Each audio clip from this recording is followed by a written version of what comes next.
किसी की बढ़ी बेचैनी तो किसी का बढ़ा इंतजार, क्योंकि हमारे बिहार में है नीतीश कुमार। नमस्कार, न्यूज़ फॉर नेशन देख रहे हैं आप और मैं हूं आपके साथ साक्षी झा। कल बिहार की राजनीति से कुछ ऐसी तस्वीरें सामने निकल कर आए जिसे देखकर बिहार की सियासत में जैसे भूचाल सा मच गया। मुख्यमंत्री नीतीश कुमार बिहार के नेता प्रतिपक्ष तेजस्वी यादव का पीठ थपथपाते हुए नजर आ रहे हैं। ये तस्वीर हम आपको दिखा रहे हैं कि किस तरीके से मुख्यमंत्री नीतीश कुमार से जब तेजस्वी यादव मुलाकात करते हैं तो दोनों की जो चेहरे की खुशी है वो साफ तौर पर देखी जा सकती है। और नीतीश कुमार तेजस्वी यादव का पीठ थपथपाते हुए भी नजर आते हैं। और अब इस तस्वीर की बिहार की सियासत में कई सारे मायने निकाले जा रहे हैं, लेकिन इससे भी बड़ा सवाल ये है कि नीतीश कुमार का अब अगला कदम क्या होगा। क्या बिहार में वाकई सियासी उलटफेर होने वाला है?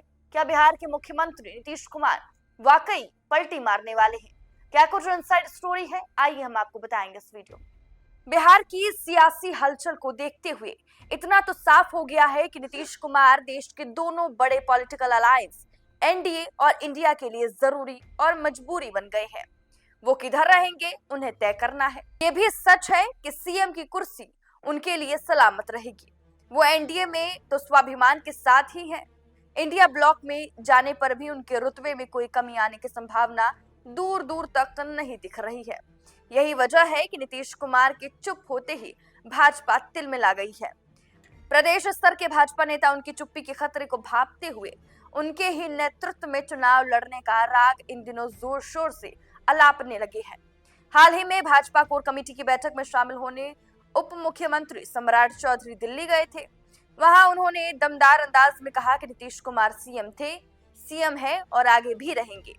इतना ही नहीं, बैठक से लौटते ही वो सीधे सीएम की प्रगति यात्रा में शामिल होने सीतामढ़ी पहुंच गए। अटल बिहारी वाजपेयी की श्रद्धांजलि सभा में दूसरे उप मुख्यमंत्री विजय सिन्हा की जुबान से बिहार में भाजपा सरकार की बात निकल गई।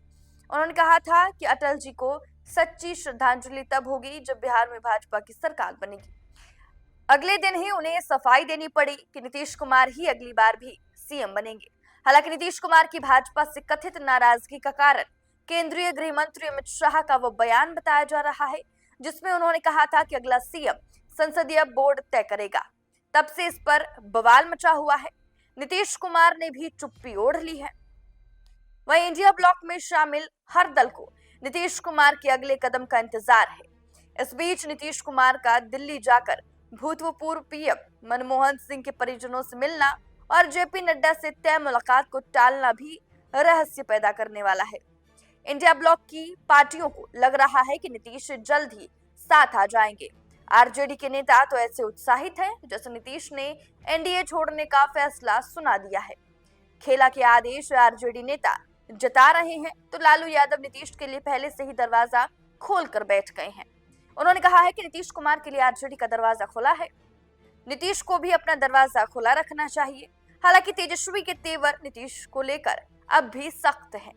बिहार के नवनियुक्त राज्यपाल आरिफ मोहम्मद खान के शपथ ग्रहण के मौके पर नीतीश कुमार और तेजस्वी यादव का गुरुवार को आमना सामना हुआ। तेजस्वी ने मुस्कुराते हुए नीतीश के सामने हाथ जोड़े तो उन्होंने भी मुस्कुराते हुए उनके कंधे पर हाथ रख दिया। इसे कुछ लोग तेजस्वी को नीतीश का आशीर्वाद बता रहे हैं। इसे कोई खेल समझने की बजाय शिष्टाचार मानना ज्यादा उचित होगा। राजनीति की रंजिश निजी संबंधों से इतर होती है। इसे समझने के लिए बीते साल का एक प्रसंग पर्याप्त होगा। नंदकिशोर यादव के स्पीकर बनने में तेजस्वी ने बाधा डालने की पूरी कोशिश की, पर जब वो स्पीकर बन गए तो तेजस्वी ने उनके चरण भी छू लिए थे। तो देखिए, बिहार की राजनीति में नीतीश कुमार अपरिहार्य हो गए हैं। एनडीए हो या इंडिया, दोनों के लिए नीतीश कुमार जरूरी और मजबूरी बन गए हैं। नीतीश कुमार की चुप्पी से भाजपा हलकान है तो इंडिया ब्लॉक बेचैन। हालत ये है कि नीतीश की हर गतिविधि के अब सियासी मायने तलाशे जाने लगे हैं। तो देखिए, बीते दिनों जो तस्वीर हमारे सामने निकल कर आई जिसमें नीतीश कुमार तेजस्वी यादव की पीठ थपथपाते हुए नजर आ रहे हैं, उससे कई सारे मायने बिहार की सियासी गलियारों में निकाले जा रहे हैं। और अब ऐसे में दोनों ही पार्टी यानी कि बीजेपी और आरजेडी को नीतीश कुमार के अगले कदम का इंतजार है। बीजेपी को जहां नीतीश कुमार के अगले कदम से बेचैनी है तो वहीं आरजेडी बेसब्री से इंतजार कर रही है। फिलहाल के लिए इस खबर में बस इतना ही। आप देखते रहे न्यूज़ फॉर नेशन।